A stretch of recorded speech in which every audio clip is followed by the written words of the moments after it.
sejam muito bem-vindos e bem-vindas ao Impicast, o podcast que fala a sua língua. Eu sou Michelle Rocha e hoje nós estamos aqui, gente, no congresso Mais Informação, Mais Inclusão, quem faz a promoção desse congresso é a Flaviana Martins, que nos abriu espaço para levar informação para vocês que não estão aqui e não tiveram oportunidade de vir. Então, gente, vão ter conversas com palestrantes incríveis, com profissionais renomados e referência na área do autismo. Fiquem com a gente, se inscrevam aqui no canal para que essa informação chegue ao maior número de pessoas possível. E já começando, abrindo aqui com chave de ouro, tô aqui com o Felipe Nilo. Felipe, muito obrigada. Eu que agradeço todo o carinho, todo o acolhimento. Um prazer enorme estar aqui com algo que tem propósito, isso não tem preço. Gente, já estávamos conversando aqui nos bastidores e Felipe tem uma missão, né, Felipe? Tem um propósito e eu acho que esse é o diferencial, além da parte técnica, além de toda essa abordagem que nós vamos conversar aqui daqui a pouquinho, você traz acolhimento, você escuta as mães, você olha para os seus pacientes, para os seus alunos como pessoas. Sim. Né? Isso é o grande... É a minha oração diária, sabe? Eu sempre peço para Deus, Deus, não deixa eu perder o sentido do meu trabalho. É isso. Não deixa eu perder o propósito do meu trabalho.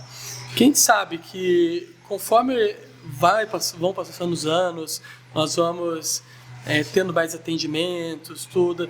Muitas das vezes acaba caindo numa rotina. Isso. E essa rotina é muito perigosa. Então a gente precisa se ligar para que o nosso trabalho não vire uma rotina. Uhum. Por quê? A partir do momento que vira uma rotina, você perde o sentido do teu trabalho e o propósito do teu trabalho.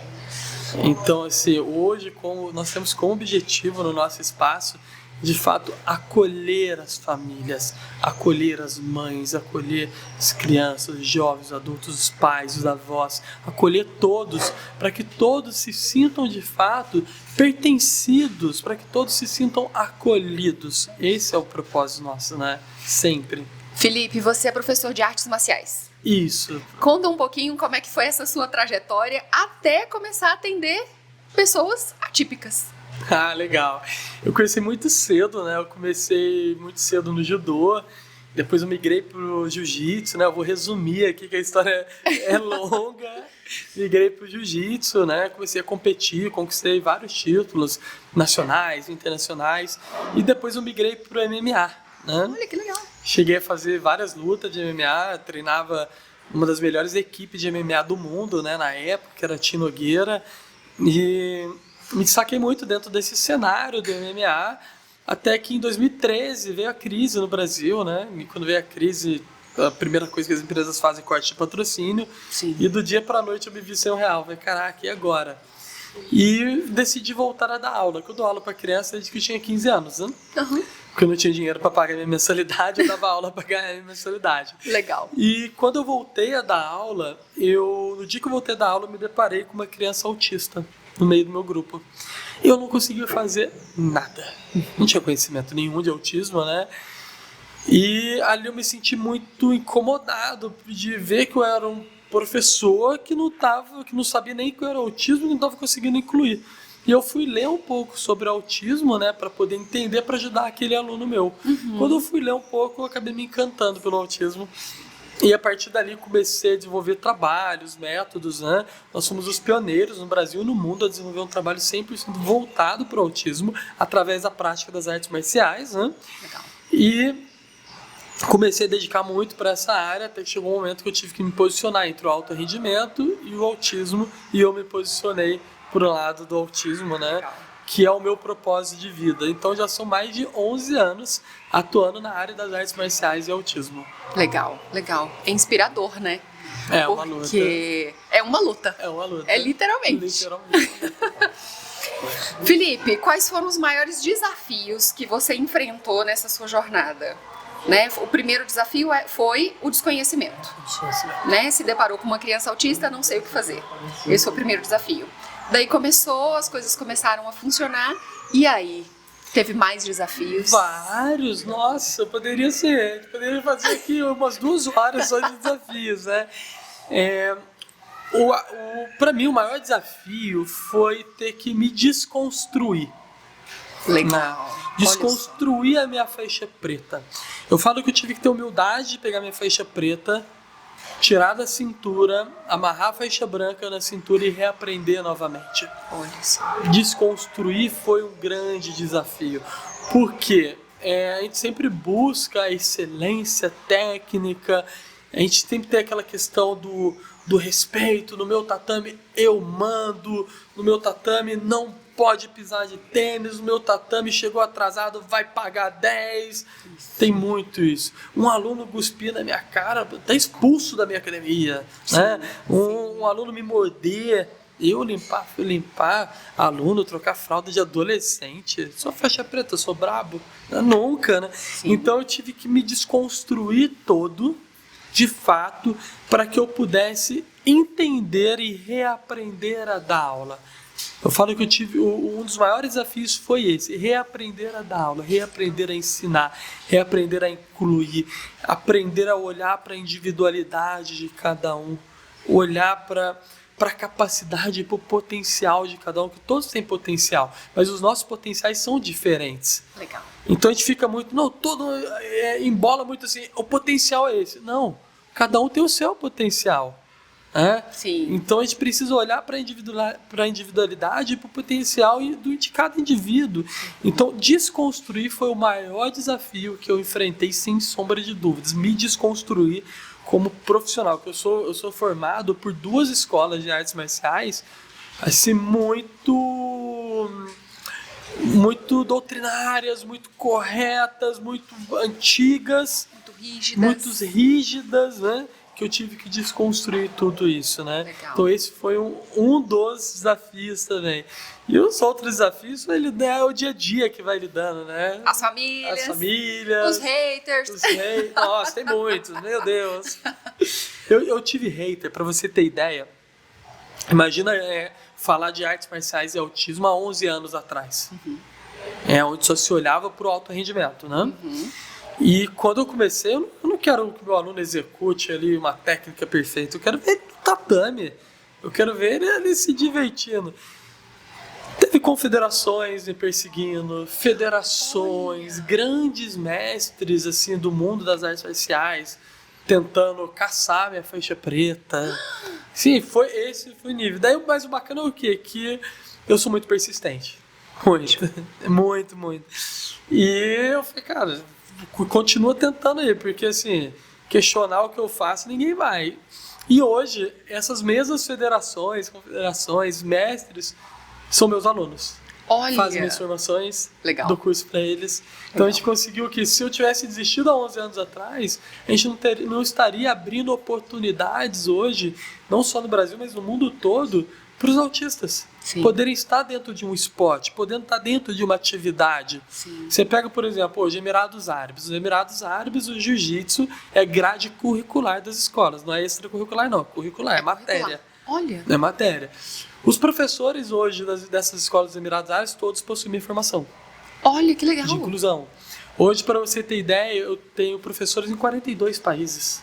Nos 26 estados mais Distrito Federal do Brasil. Legal. Todos formados. Então, aqui, o fato de ter persistido. E poder levar para as famílias a oportunidade de algo novo. Não que a arte marcial substitua. Nenhuma terapia substitui outra. A arte marcial não é terapia, é um complemento terapêutico, são coisas totalmente diferentes. Uhum. Mas, por exemplo, a família às vezes não está conseguindo pagar uma terapia de R$200 por semana, que no final do mês vai dar 800. Mas se você pega um professor de jiu-jitsu, de judô, que tem o mínimo de conhecimento para incluir o autista, você vai pagar R$300 na academia por mês para o seu filho fazer 3 vezes a semana e poder estar sendo inserido, né, numa atividade, tendo ali alguns ganhos para a vida dele, como uma melhora de coordenação, como melhora de um tempo de atenção, melhora na socialização, criando vínculo de amizade. Então, assim, nós precisamos mostrar novas oportunidades para as famílias, né? Legal.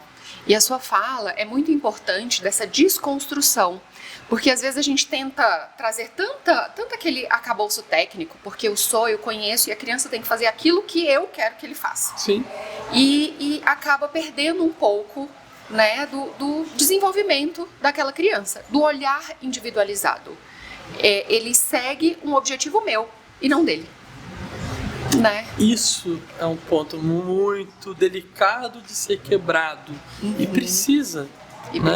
Precisa ser quebrado. Porque você para e pensa assim, você tem ali os critérios para o indivíduo ser graduado, para o indivíduo trocar de faixa, né? Para a criança trocar de faixa. Tem aqueles critérios ali. São critérios que devem ser seguidos. A gente também não pode anular o que nós queremos fazer, né? Sim. Então eu quero ensinar matemática para o meu aluno, eu vou anular a matemática? Não Uhum. vou. Eu preciso adaptar, né? O que a gente precisa entender é isso, essa adaptação, ela precisa ser feita. Mas só que muitas das vezes o ego é o que destrói. Por que não? Aqui na minha equipe tem que fazer assim, senão não é graduado. Tá, mas ele não tá fazendo aqui o Shiro Maio e o Yoko Kemi, que são critérios para trocar de faixa. Professor, vamos lá, precisa atingir esses critérios? Precisa, porque tem que saber cair, né? O Kemi é amortecimento de queda, tem que saber cair. Tá. Vamos adaptar isso aqui? Não, mas se eu adaptar para ele, eu tenho que adaptar para todos. Não, você não tem que adaptar para todos, você tem que adaptar para que ele possa se inserir no meio de todos. Mas ele não está fazendo o Outigari perfeito, que é um golpe do judô. Professor, você quer levar ele para a competição? Ele entende o princípio do movimento? É esse o objetivo. Então adaptou. Mas ele não está fazendo isso. Professor, você está olhando além do caráter técnico? Como que esse aluno chegou para você? Quando ele chegou, ele fazia quanto tempo de aula? 15 minutos? Hoje ele está fazendo 30. Então ele teve uma evolução. Quando ele chegou, ele obedecia o seu comando? Hoje ele está obedecendo o seu comando. Quando ele chegou, ele entendia o que ele estava fazendo ali? Hoje ele entende. Quando ele chegou, ele conseguia fazer um exercício de agilidade? Hoje ele consegue. Então vamos aprender a olhar além do caráter técnico ali. Mas só que o ego do profissional não permite, porque, poxa, sou faixa preta. Pô, meu aluno. Então a gente precisa, nós precisamos diminuir para que os nossos alunos cresçam. Ponto. É isso. Entendeu? Então assim, não adianta você ser um faixa coral, né? Que depois da faixa preta tem as outras faixas também, mas um faixa coral sem aluno. E aí? Não adianta você ter, eu sou PhD, legal, mas você é PhD de bunda no chão? De prática, de vivência? Então, a teoria e a prática, ela precisa caminhar junto. Porque senão fica muito distante. Fica muito distante. Então, é colocar a bunda no chão, gente. É sentar com o seu aluno, entender o que está acontecendo. Sabe? E parar de romantização, sabe? Trazer aqui, tem aqui o manual, ó. Nós precisamos atingir 10 critérios aqui, tal, para esse aluno ir para a faixa cinza. Não anula isso aqui não, mas ao invés de ser 10, analisa mais 10. De como que ele estava, como que ele está hoje. É isso. Entendeu? Mas isso é difícil. É difícil, não é fácil. Passar por cima do nosso ego é difícil. E uma fala que o senhor falou lá que eu achei que você... Senhor, eu vou levantar e vou embora, hein? Já aviso logo, pô. Senhor, não. Uma fala que você trouxe eu atendo todas as faixas etárias e eu não infantilizo. Sim. Por quê? Eu passo por algumas situações, né, como profissional, e às vezes a gente se depara com profissionais, e eu também já fiz isso, de atender adolescentes e adultos de 18, 20 anos, de uma forma infantilizada. E aí isso já caiu uma ficha aqui em mim, eu falei, eita, ele também quer ser respeitado. Exato. Como a idade dele. É isso. O que acontece? Como a gente vê muito a questão da intervenção precoce, né? A gente fala muito em intervenção precoce e realmente tem que ter intervenção precoce. Quanto antes, melhor. Sim. Quanto mais eu estimular, melhor. A gente precisa estar estimulando, né? Mas só que eles crescem. E conforme vai crescendo, imagina só, chega para mim um adolescente de 14 anos, vamos lá, Pedrinho, vamos pular bonitinho com o tio, ai, que lindo! Pô, é um adolescente, bora, moleque, pula aí. Nossa, mas você falando, ele é um autista, e daí? se ele é autista. Antes do autismo é uma criança, é um adolescente, que tem que ser zoado, tem que brincar, tem que ter isso. Então, assim, zoar não é fazer bullying, são coisas diferentes, né? Que a gente precisa entender. Porque na escola é assim, como que a gente constrói vínculo de amizade? Brincando, divertindo, sabe? É assim. Cara, na informalidade. Então, daí chega o adolescente, vamos... Bora, rapaz, pula aí. Boa, moleque, mandou bem, isso aí, garoto. Cara, eles se sentem tão respeitados. E detalhe, eles se sentem respeitados. E quando você sobe, vai entregar pra mãe, as mães estão pulando de alegria de ver o filho sendo tratado igual todas as crianças são tratadas, igual todos os adolescentes são tratados. É isso. Porque a mãe chega na reunião da escola, é tratada... gente, a gente precisa tratar igual, sabe? Isso. Vamos lá, fazer esse pertencimento de fato acontecer. Esse é o ponto, né? Legal. Entendeu? E não é fácil, né? Porque a gente tem uma romantização, tem uma coisa intrínseca na gente que faz assim, não, é a tia Michele, né? É o tio Felipe. Não, eu sou a Michele e eu tô aqui pra te ajudar. Os meus adolescentes, e aí tio, não sou seu tio, sou seu sensei, sou seu professor. É isso. Daí eu falo assim, falo na frente dos pais. Eu sou meio ogro, assim, com os adolescentes, mas eles se divertem. Porque é isso. Daí eu pego, assim, do nada, assim... Eu tenho um grandão meu lá, acaba a aula, daí o atendimento dele é o último atendimento meu do dia, né? Daí bora, Vitão, vamos ali no supermercado. Levo no supermercado, daí vou lá, compro umas coisas, biscoitos, sei o quê.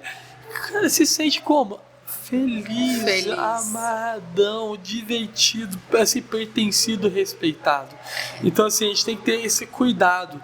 E claro que quando chega o pequenininho, aí sim, muito bem, meu campeão, excelente, toca aqui. Então, a gente precisa aprender a tratar cada um de acordo com a sua faixa etária. Se eu aprendo, mas é difícil, tratar cada indivíduo de acordo com a sua faixa etária, o nosso trabalho vai lá em cima, o trabalho voa, a evolução deles voa, entendeu? Sim, porque eles se sentem as pessoas naquela faixa etária. Sim. Não significa que eles são infantilizados porque de repente não falam, porque de repente não tem uma comunicação muito funcional, e a gente, não fala, não entende o que eu tô falando, então entende tudo, tudo. Entende-se. Esse dia eu vou exemplo agora, de 2 semanas atrás. Acabei o atendimento, subi com o meu aluno, né? O pai que levou. Ele subiu no meu sofá e começou a pular no meu sofá. Eu olhei na frente do pai, moleque, desce, vai, aqui não é lugar de pular, não. Daí o pai olhou pra ele, não, professor, por causa do autismo. Eu falei, não, pai, isso não é autismo, isso é educação mesmo, você quer educar? Cara, que a gente precisa, porque antes do autismo existe uma criança. Existe um adolescente. Não é um autismo com indivíduo, é um indivíduo com autismo. Isso. Que antes do autismo tem a criança que vai testar você, que vai querer te desafiar, que não é do autismo, é da criança. A gente precisa saber diferenciar isso. Né? A gente não pode colocar tudo na conta do autismo. A gente precisa ter um equilíbrio. Olha que fala importante. É um indivíduo com autismo, não é um autista. Exatamente. Antes do autismo tem uma criança, tem uma pessoa que merece ser respeitada, que tem que ser educada, que tem que ser disciplinada, entendeu? Claro que respeitando a limitação. Né? Por exemplo, a dificuldade de compreensão desse aluno que foi pular no sofá é maior do que se eu chamasse a atenção de um aluno típico. É menor do que eu chamasse a atenção de um aluno típico. Sim. Entendeu? Sim. Então, assim, chamei a atenção, depois eu mostrei, não pode. Expliquei o motivo, né? E pronto. Né? É isso. Esse é o ponto. Felipe, uma dica para os profissionais, para que eles consigam cair uma ficha aqui, como várias caíram aqui nessa nossa conversa, para que eles atendam crianças de uma forma adaptada e humanizada, além da técnica. Uma dica real, sim, verdadeira, que vai confrontar, de fato. Sim. Olhe para a causa primeiro, depois você olha para o financeiro. Porque se você for olhar para o financeiro, você pode até ter sucesso, mas seu sucesso vai ser a curto prazo. Olhe para a causa, seu sucesso vai ser a longo prazo. Então, a dica que eu dou para os profissionais não é quanto, igual acontece comigo, quanto você ganha? Acontece muito eu receber essa pergunta dos professores. Não é quanto eu ganho, cara.